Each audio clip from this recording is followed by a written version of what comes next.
Composición de fotografía. Cuando hablo de composición de fotografía parece que voy a vender un curso de estos baratos de cómo echar las mejores fotos del mundo. Pero déjame decirte que esto va un poco más allá de aprender y ser el mejor o aprender y sacar las mejores fotos posibles. Esto va sobre poner tu forma de ver el mundo dentro de una fotografía. ¿Qué quiero decir con esto? Lo que quiero decir es que todo lo que vaya incluido dentro del marco de la foto que vas a tomar es totalmente de acuerdo a cómo tú ves el mundo, y todo lo que vaya incluido dentro de ese marco tiene que estar ahí porque tú has decidido que esté ahí. Esa sería la gran diferencia entre tomar una fotografía o hacer una fotografía. Cuando tú haces una foto, cuando eres tú el que la fabrica y tú decides exactamente todo lo que va incluido dentro de esa foto, estás de alguna manera expresándote, estás de alguna manera diciendo: he estado aquí y así es como lo he visto, o así es como quiero que tú lo percibas. Y esto quizás sea una de las cosas más importantes que tienes que tener en cuenta. Más allá de si puedes permitirte viajar, de si puedes estar en un sitio o en otro, si la luz es buena o no, allá donde vayas, todo lo que tú ves, siempre habrá momentos en los que tú digas que algo te parece atractivo a los ojos y algo que no. Y muchas veces caemos en la tentación de pensar que lo atractivo es igual para todo el mundo, y no tiene por qué ser así. La manera en la que tú percibes los colores, la manera en la que tú percibes las luces y las sombras, no tiene por qué ser exactamente de la misma manera que lo hago yo. Y ahí es donde entra el juego de demostrar qué es lo que llevas dentro, de demostrar cómo eres tú, de dar un toque de personalidad a aquello que estás mostrando. En este vídeo voy a intentar reducirlo a simplemente reglas básicas de composición, como la regla de los tercios, que va más allá de lo que parece que es, y también de la jerarquía de fotografía. Muy resumido. Digamos que la composición en fotografía no es más ni menos que cómo enfocas y cómo tomas la fotografía dependiendo del ángulo que elijas para encuadrar lo que tú quieres mostrar. Esto suena muy sencillo, pero tenemos que tener en cuenta que un paso hacia la izquierda, hacia la derecha, hacia arriba o hacia abajo puede cambiar completamente el mensaje que quieres transmitir con esta foto. Sabemos de sobra, y sobre todo por el cine, que depende de desde qué ángulo esté enfocado algo, cuánta apertura de imagen tenemos, cuánto está desenfocado en la imagen y cuánto está enfocado. Todo eso nos da un significado, todo eso tiene un sentido, y ese es exactamente tu trabajo en ese momento. Tienes que pensar qué es lo que quiero hacer con esta foto y cuál es la mejor manera de transmitirlo. ¿Es desenfocando el fondo? ¿Es desenfocando el sujeto? ¿Es enfocando el primer plano y mostrando cómo de lejos está el sujeto? Podemos estar así todo el día hablando de las diferentes variaciones que podría haber, porque pueden ser milimétricas, pero al fin y al cabo eres tú el que tienes que decidir qué intención es la que quieres en esa fotografía y cómo puedes conseguirla. Para eso es importante que te bases de ciertas reglas. Sí es verdad que estas reglas se pueden romper, por eso es arte, porque realmente los mejores saben cómo romperlas, pero saben cómo romperlas porque las entienden. No te vayas a creer que vas a ser un artista contemporáneo porque tomes fotos raras. No, son raras, no son arte, son fotos raras. Aquí cada regla y cada mínima variación va a cambiar muchísimo lo que tú estás enseñando. Y déjame decirte que para empezar por lo menos te tienes que basar de estas reglas para poder llegar a donde quieres llegar. Digo reglas porque realmente, como he dicho, se pueden romper y no tienen por qué ser matemáticas, pero siempre teniendo en cuenta que todo lo que esté dentro de la foto tiene que tener un significado, un sentido y una dirección para el ojo humano. De lo contrario, lo único que vas a crear es una foto caótica, que el caos puede estar también más o menos justificado, pero es más difícil de justificar. Y vamos con esto a lo que viene siendo más básico, que probablemente tú hasta lo tengas en la cámara del móvil, que es la regla de los tercios. La regla de los tercios no es ni más ni menos que esa cuadrícula que tenemos todos, pero que no sé si todo el mundo sabe realmente para qué es. Yo creo que la gran mayoría de la gente, o por lo menos comúnmente, se conoce como una manera también de centrar al sujeto que quieres echar la foto en el centro. y la gran mayoría de la gente se olvida de los cuadritos de alrededor. Esta regla es básicamente para que tu fotografía esté bien equilibrada, para que haya cierta armonía y simetría a ser posible dentro de la foto. Si es verdad que posicionar al sujeto en el centro es bastante impactante, también es bastante fácil y hace de alguna manera que el resto de elementos que hay alrededor del sujeto queden más o menos encuadrados. Sin embargo, déjame decirte que estás perdiendo bastantes oportunidades con esta regla al desaprovechar el resto de líneas y los puntos donde estas líneas se cruzan. Para hacerlo lo más básico posible, si tú colocas a tu sujeto en cualquiera de los puntos donde las líneas se cruzan, te dará 99% de las veces una imagen que está más o menos equilibrada y que tiene cierta armonía y orden. Pero ahí no se queda todo, puedes usar también las líneas las puedes usar tanto como para alinear de alguna manera el horizonte, poder saber cuánto de cielo y cuánto de primer plano estás usando o cuánto de la parte de arriba de la foto y de la parte de abajo, no tiene por qué ser cielo. Te vale también de alguna manera para centrar la foto, porque muchas veces cuando tomamos una foto que está descentrada, aunque se pueda arreglar luego, cuando edites la fotografía te darás cuenta que no se queda exactamente igual. De alguna manera las cosas quedan un poco deformadas, no se ven naturales. Es mucho mejor que nuestra foto cruda ya esté bien hecha, porque así no solamente te vas a ahorrar más tiempo en el futuro, sino que muchas veces estas fotos no se pueden recuperar de la misma manera. Así que te aconsejo que antes de disparar lo tengas todo bien encuadrado. Estas líneas también te sirven de alguna manera para controlar la atmósfera que rodea a tu sujeto, de manera que tampoco dejes mucho peso de la imagen en un lado de la fotografía donde no debería de estar, porque lo único que hace es distraer. Al fin y al cabo, lo que estamos intentando aquí es que todo tenga sentido y nada distraiga. Tienes que enseñar que hay un sujeto, porque siempre debe de haber un sujeto. Esto no es cuestionable, lo siento, siempre tiene que haber un sujeto. Y una vez hayas dejado claro dónde está tu sujeto, lo que haces con el resto de la foto es explicar la historia de qué le pasa a tu sujeto, dónde está, a qué distancia está. Es grande, es pequeño y todas las características que le hacen desentonar en esa atmósfera como sujeto principal. Y eso nos lleva de alguna manera a lo que viene siendo la jerarquía.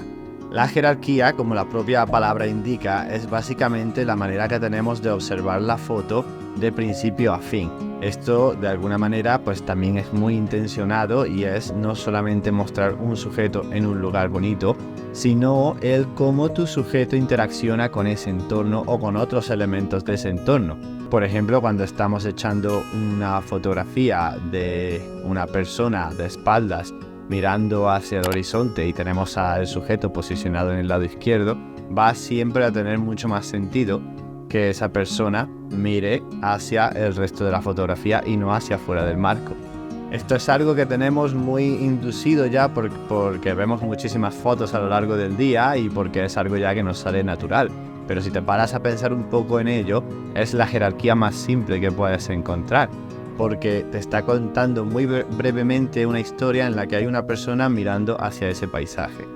Pues pongamos que todas las fotos que quieras tomar tienen este mismo concepto, pero algunas veces un poquito más elaborado. Para enfocarlo de alguna manera sencilla y que todo el mundo empiece a tener una breve idea de cómo funciona esto, tenemos también que tener en cuenta qué es lo que hace que tu sujeto sea el sujeto principal. No solamente porque sea una persona va a ser el sujeto principal. Es verdad que tendemos a ver fotografías de personas donde simplemente la silueta humana ya capta nuestra atención, pero eso no significa que no haya otros elementos dentro de la fotografía que pudieran robarle el protagonismo a esta persona. Por eso deberíamos de tener en cuenta 3 elementos importantes que harán que tu sujeto se distinga como protagonista del resto de elementos que hay en la foto. Y este sería que tu sujeto sea el elemento más iluminado, que sea el elemento con más contraste o que sea el elemento más saturado de la imagen. Esto de alguna manera va siempre a captar la atención del espectador muchísimo más rápido que el resto de cosas, y a partir de ahí es donde guiamos la historia de lo que queremos contar hacia el resto de la imagen. Cuando hablamos del resto de la imagen pueden ser muchísimas cosas. En mi caso, por ejemplo, a mí me gusta mucho la fotografía de paisaje, entonces el paisaje siempre va a determinar cómo de lejos estoy del siguiente elemento que esté en contraste conmigo, porque yo estoy mostrando que estoy en un sitio, entonces estoy mostrando cómo de lejos estoy de ese sitio, cómo de grande o pequeño me comparo con ese sitio, cómo contrasta mi color con el sitio en el que estoy.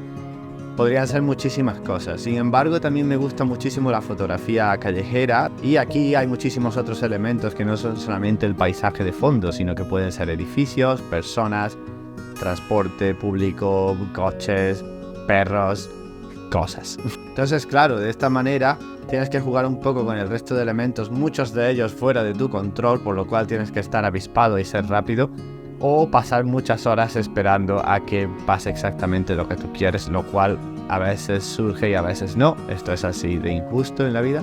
No os vais a imaginar la de veces que he estado en un sitio donde quería de verdad que pasara alguien con un chaquetón rojo porque era lo que a mí me interesaba.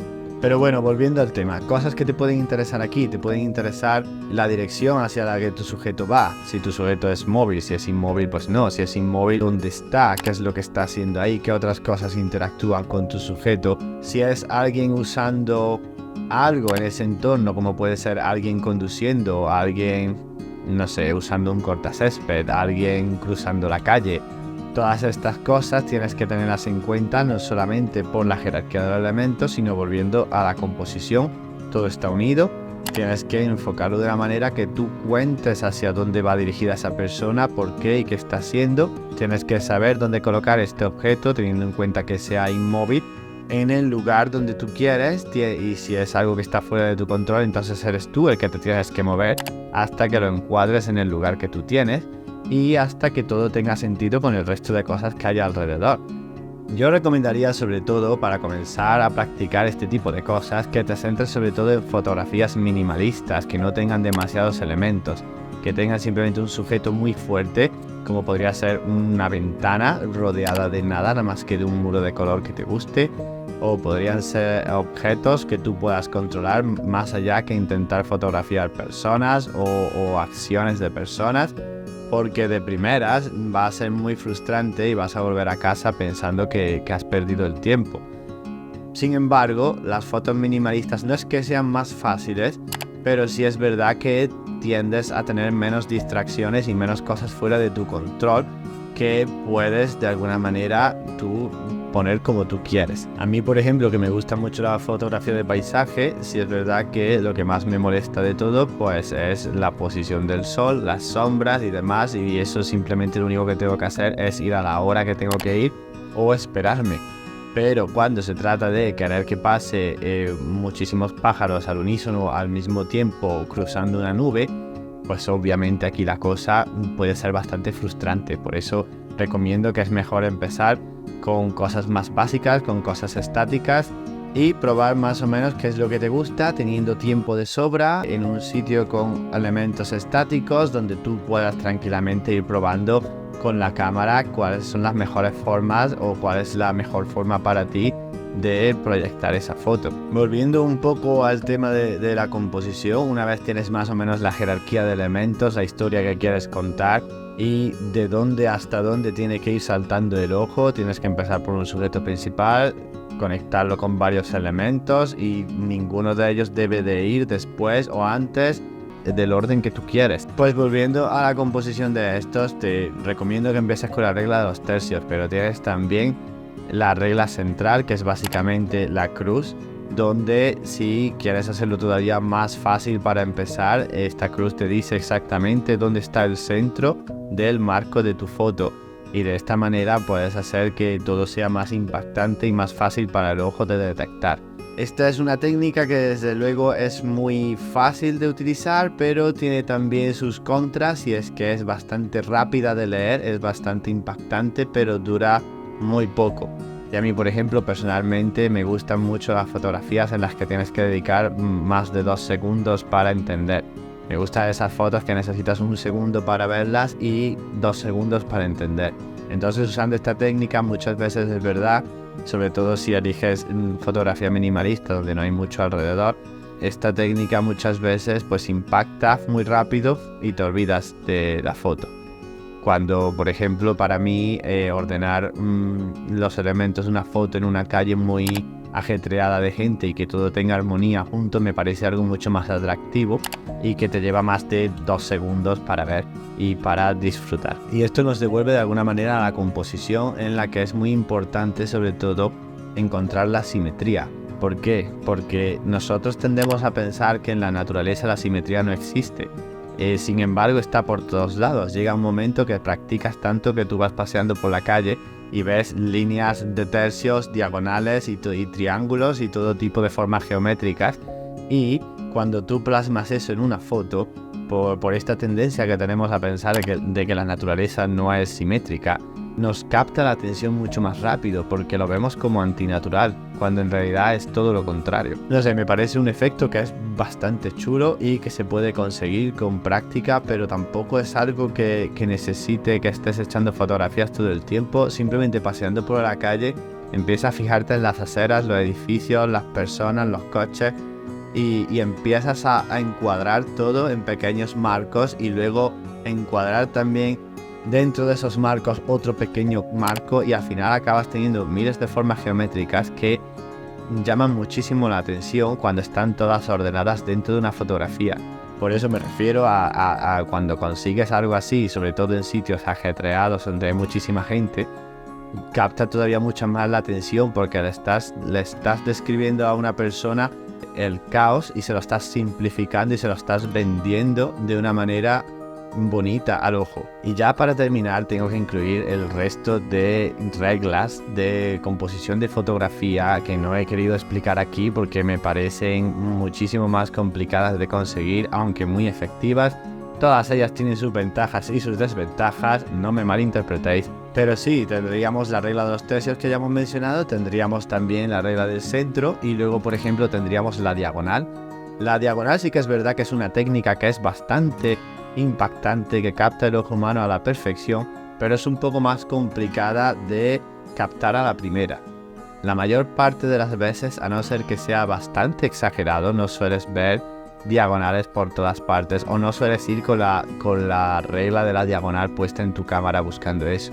Podrías hacerlo, pero es muchísimo más difícil. Es más fácil quizás empezar a fijarte en una o dos diagonales que no intentar encuadrarlo todo con diagonales porque no suele ser el caso. Si es verdad que luego en la edición después, si tú vas a Lightroom, por ejemplo, y estás en la parte de recortar la imagen, simplemente presionando la letra O podrás cambiar las distintas reglas de composición que están disponibles en Lightroom, que son muchísimas. Y ahí tendrás, por ejemplo, la regla de la diagonal, tendrás la espiral en la cual el sujeto se lleva todo el peso hacia un lado de la imagen y el resto de la imagen es simplemente como una especie de guía, una manera de cómo llegar hasta el sujeto. Tendríamos la regla del triángulo y tendríamos muchas otras que son también bastante potentes porque recargan de alguna manera el peso que tiene la imagen, la llenan un poco de significado, pero son más difíciles quizás de ver de primeras cuando te estás tomando la fotografía. Sin embargo, luego, a la hora de recortar, como a mí me pasó algunas veces, te das cuenta de que sí que tiene algo de sentido y sí que las puedes usar. De nuevo, no digo que no se pueda hacer, digo que para empezar a aprender fotografía es quizás mucho más complicado y no deberías tampoco martirizarte mucho con eso. Bueno, y hasta aquí el vídeo de hoy. Espero que os haya gustado y que a muchos de vosotros os haya entrado ganas de probar ciertas cosas. De nuevo, tampoco es que haya descubierto aquí América, pero sí es verdad que con estas simples reglas básicas que he descrito y algunos de los ejemplos que he dado, puede que os inspiren un poco a salir a buscar ese tipo de armonía en el resto de fotos que hagáis a partir de ahora.